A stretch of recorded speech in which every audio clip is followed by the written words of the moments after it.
Las misericordias de Dios se renuevan cada mañana. Su voluntad es buena, agradable y perfecta. Bienvenidos a una nueva emisión de Vidas con Propósito, para volver a vivir. Si el Señor no construye la casa, los constructores pierden su tiempo. Hola, muy buenos días, bienvenidos a Vidas con Propósito para volver a vivir. Les saluda Beatriz Cifuentes. Hoy continuamos con la serie titulada ¿Cómo construir familias fuertes? Y continuaremos la segunda parte del tema ¿Cómo protegerse de los enemigos del matrimonio? Está con nosotros, como de costumbre, el pastor Ángelo Becerra, pastor de la comunidad Vida con Propósito, Iglesia de las Asambleas de Dios de Colombia, quien responderá al tema. Pastor Ángelo, buenos días.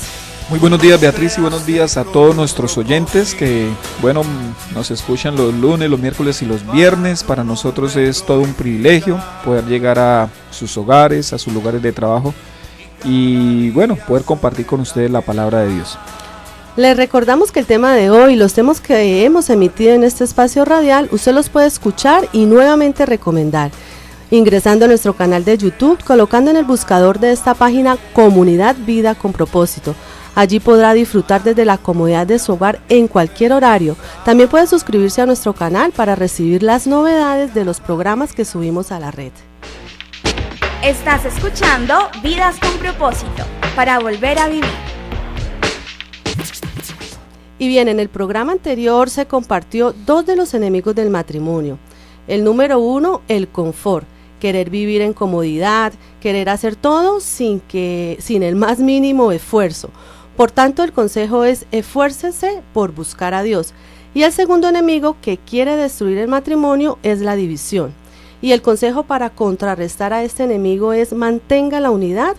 Y la manera de crecer en unidad es enfrentando nuestro egoísmo. Pastor, ¿cuál es el enemigo número 3 del matrimonio? El enemigo número 3 es el resentimiento.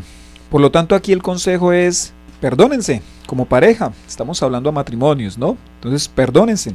Dice Efesios 4, 26 al 27, si se enojan, no pequen. No dejen que el sol se ponga estando aún enojados, ni den cabida al diablo.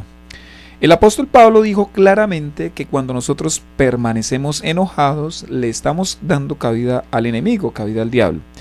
¿Qué es el enojo? Vea, el enojo es una emoción legítima que puede ser expresado de manera legítima o ilegítimamente. Quien reacciona legítimamente en su enojo, pues esa persona va a saber expresar sus sentimientos, también las causas que provocaron esos sentimientos. Quien reacciona ilegítimamente, entonces es esa persona que, Beatriz, se desborda en sus sentimientos y comienza a atacar a la otra persona en lugar de atacar a la situación. Vea, tanto daño causan las ofensas que las malas reacciones que surgen a partir de ellas pueden producir nuestro tercer enemigo, que es el resentimiento. Pastor, ¿usted podría explicarnos más qué es el resentimiento? Bueno, a mí me gusta explicar el resentimiento de esta manera. Supongamos que usted se cae y se golpea en el hombro derecho. Esa contusión le hará un morado y hará que usted evite el tan solo ser tocada ahí en esa parte de su cuerpo. Pero supongamos que alguien lo saludó y le da una palmada en su hombro derecho. ¿Qué cree que le va a pasar, Beatriz? Me lastima, me duele. Claro, usted entonces va a volver a sentir ese dolor que había sentido antes. A eso es lo que yo llamo resentimiento. Vea, Betty, al igual que en el ejemplo, hay parejas o miembros de la familia que fueron ofendidos por alguien de su casa. Le causaron un gran dolor y quizás pues trataron de resolver el asunto de manera superficial. Pero luego pasa algo parecido o se toca nuevamente la situación pasada o se toca nuevamente ese tema y es ahí donde el resentimiento sale a la luz. Por eso nosotros debemos ponerle muchísimo cuidado a las ofensas y heridas que los demás miembros de la casa nos han causado y solucionarlas de manera apropiada. ¿Cómo? Pues perdonando. Pastor, usted nos compartía Efesios 4:26 y ahí que dijo Pablo que tenemos que hacer frente al enojo. Frente al enojo dijo Pablo que hagamos dos cosas. Uno, no pecar. Sí, dijo, si se enojan, no pequen. Y vea, nosotros somos más propensos, Beatriz, a pecar cuando estamos enojados que cuando no lo estamos. Por eso, cuando usted se enoje, usted debe practicar los dos consejos del apóstol Pedro. Pedro decía que nosotros debemos dominarnos a nosotros mismos y estar muy alerta en el versículo que estudiamos en la emisión anterior. Recuerde que usted es dueño de sus emociones, o sea, sus emociones están sujetas a su voluntad y no al revés. Cuando usted dice no me pude contener, en realidad lo que usted quiere decir es no me quise contener. Así que esté muy pendiente en todas esas situaciones que habitualmente lo llevan a usted a enojarse. Por ejemplo, cuando su esposo llega tarde, estimada ama de casa, y no la llama, pues esté muy pendiente si usted tiende a ese enojo. Si su esposa no le sirve a tiempo, no le prepara la comida a tiempo, si usted tiene esa tendencia a enojarse por eso, pues controle ahí su enojo. Si su hijo no le hace caso, si su papá o su mamá cantaletea mucho, si su patrón le trata de pronto injustamente, si su empleado de pronto hace las cosas al revés, en esos momentos que somos tentados a enojarnos, nosotros debemos empezar a controlar desde ahí el enojo. Pastor, aparte de no pecar, ¿qué más debemos hacer en medio del enojo? Según el apóstol Pablo, no debemos pasar mucho tiempo enojados. Vea, el tiempo que vamos a durar enojados lo decimos nosotros, nadie más. O sea, no puedo decir, ay, no, es que yo no soy capaz. No, yo a veces no entiendo por qué, si el enojo es una emoción tan desagradable, nosotros decidimos mantenerlo un largo rato en nuestro corazón. Deberíamos más bien experimentar la emoción, esa emoción de enojo, pero inmediatamente desalojarla de nuestra vida, sacarla. Sí, porque el enojo nos amarga, ¿no? Sí, hay matrimonios, Betty, que tienen la capacidad de estar enojados un día, algunos varios días, otros hasta varias semanas y algunos hasta varios meses. Así que si hoy usted está enojado con algún miembro de su familia, Dios le ordena que hoy mismo se reconcilie. Vea, decida perdonar. No le abra las puertas al resentimiento. Es inconcebible que dos miembros de una familia estén enemistados. Quiero contar una historia que a mí me llamó mucho la atención acerca de esto, de las cosas que a veces nos separan, que se vuelven como irreconciliables, que nosotros no podemos perdonar.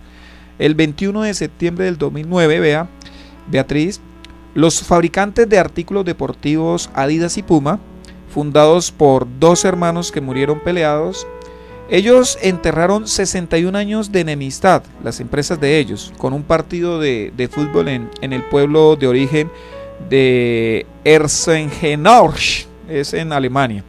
Ellos conmemoraron con ese partido de fútbol el Día Internacional de la Paz, con la participación del jefe ejecutivo de Adidas, que era Herbert Hainer, y el presidente ejecutivo de Puma, que era Jochen Seitz.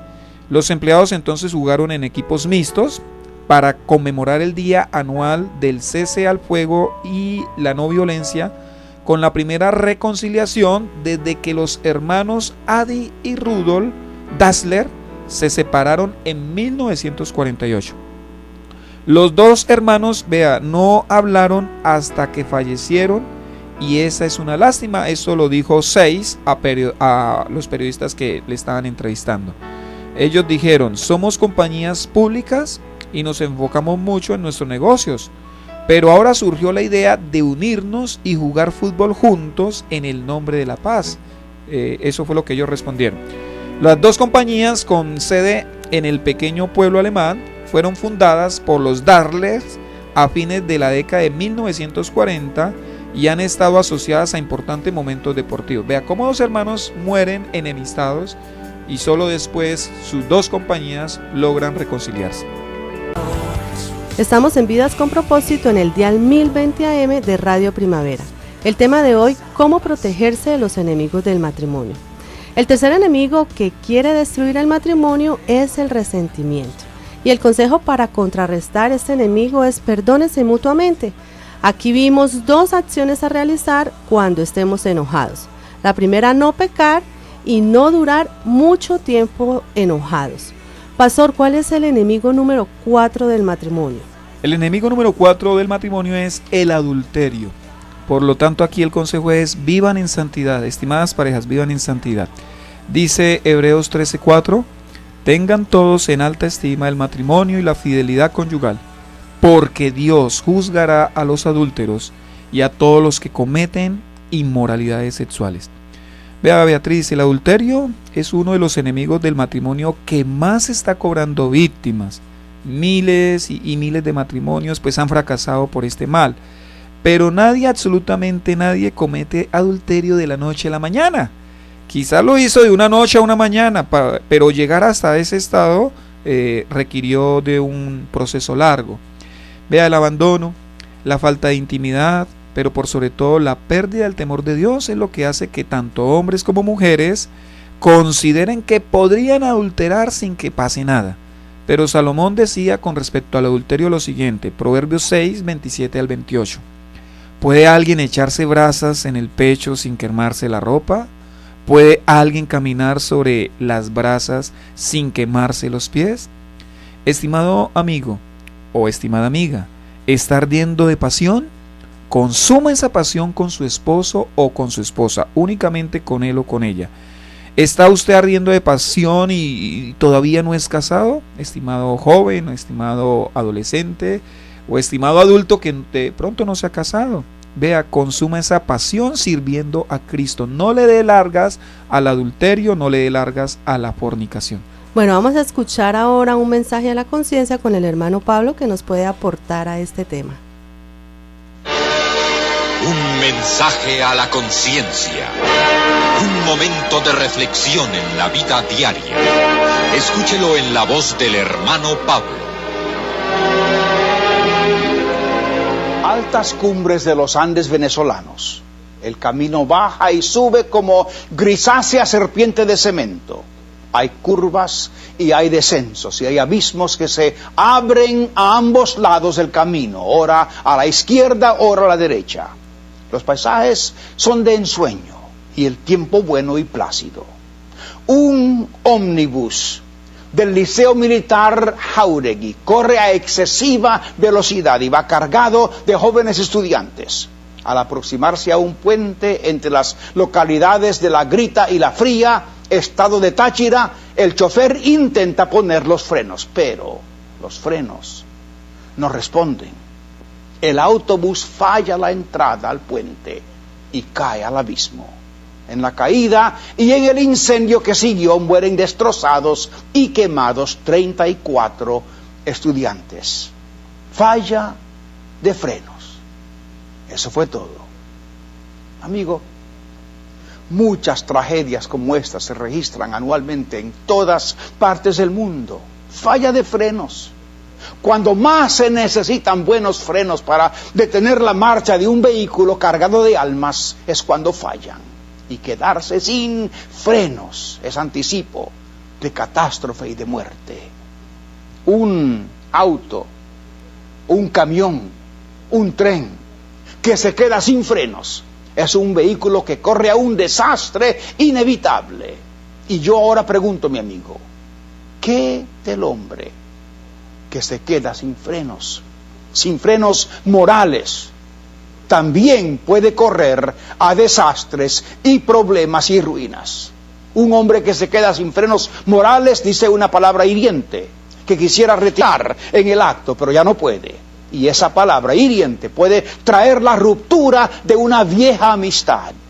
Un hombre que se queda sin frenos morales puede beber un día hasta rodar por el suelo, y eso ser el principio de su ruina total, porque el alcohol es un inquilino insidioso que una vez metido dentro ya no quiere salir.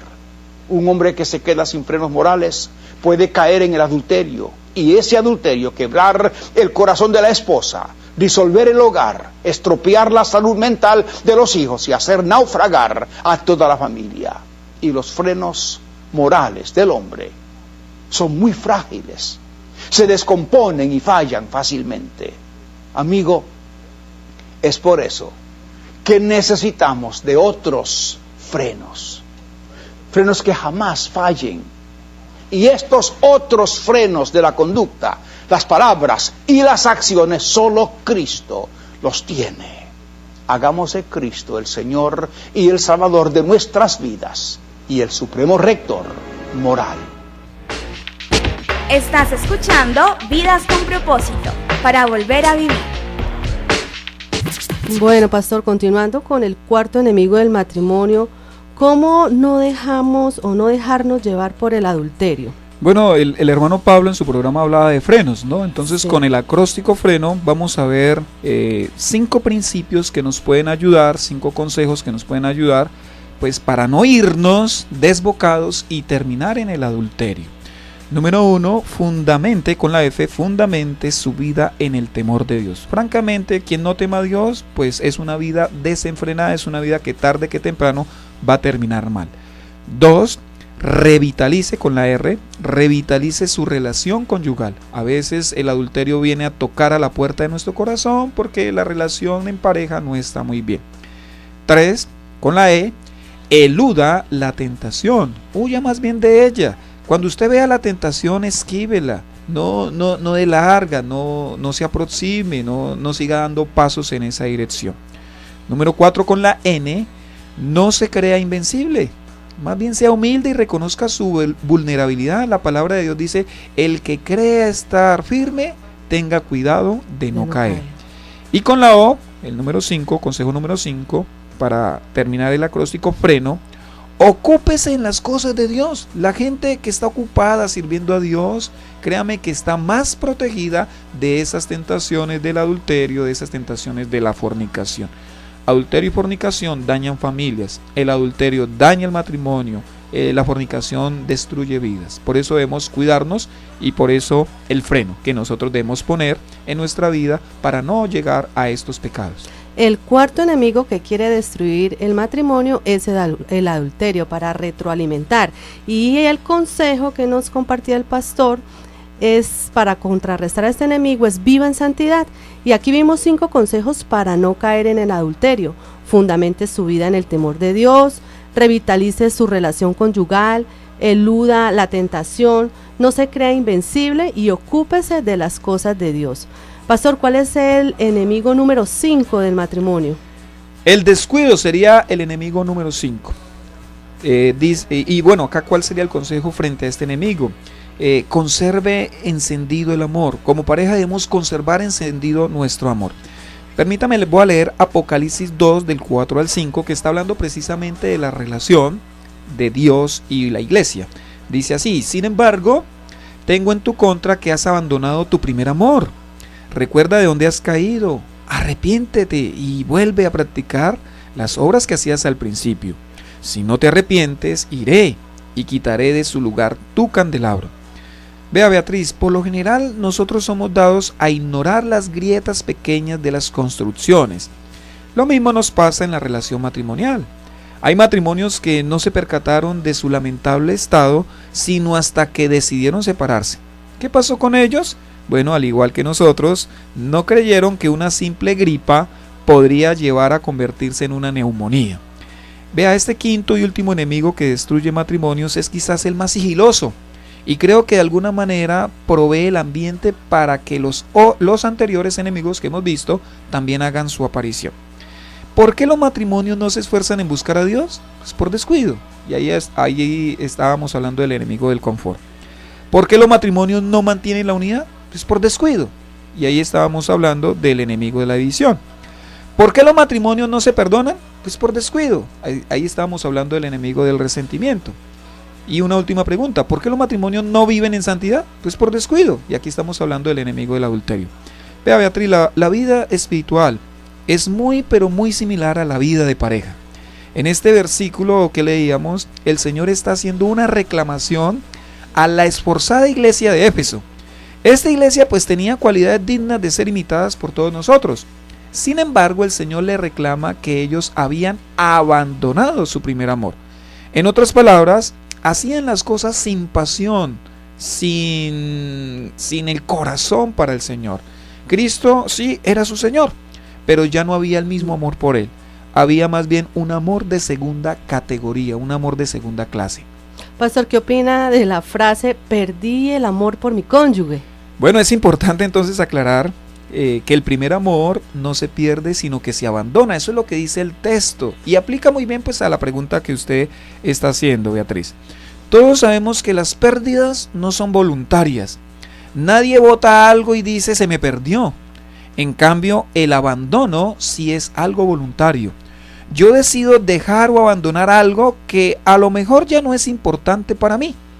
Más o menos, pues eso fue lo que le pasó a la iglesia de Éfeso con Cristo y con su obra.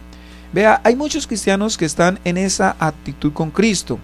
Ellos no es que odien ni que se hayan olvidado de Cristo, simplemente no lo aman con la misma intensidad que lo amaban antes. Vea, Beatriz, pero lo mismo pasa con las parejas.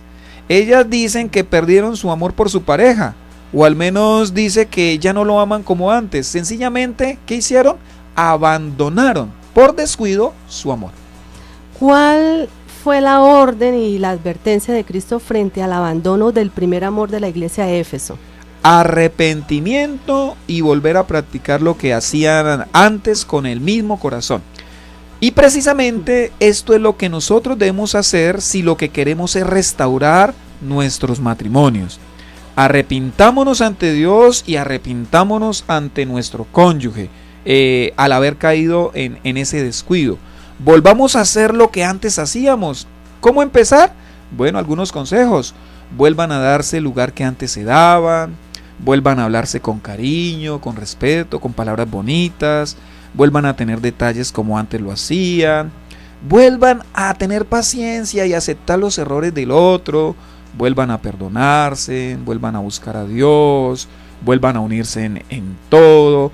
Vuelvan a encender esa llama del amor. Si ustedes hacen eso, créanme que el Señor los va a ayudar y los va a bendecir para que esa relación permanezca cuidada y no descuidada. Santiago 4:7 dice, así que sométanse a Dios, resistan al diablo y él huirá de ustedes. Estás escuchando Vidas con Propósito, para volver a vivir.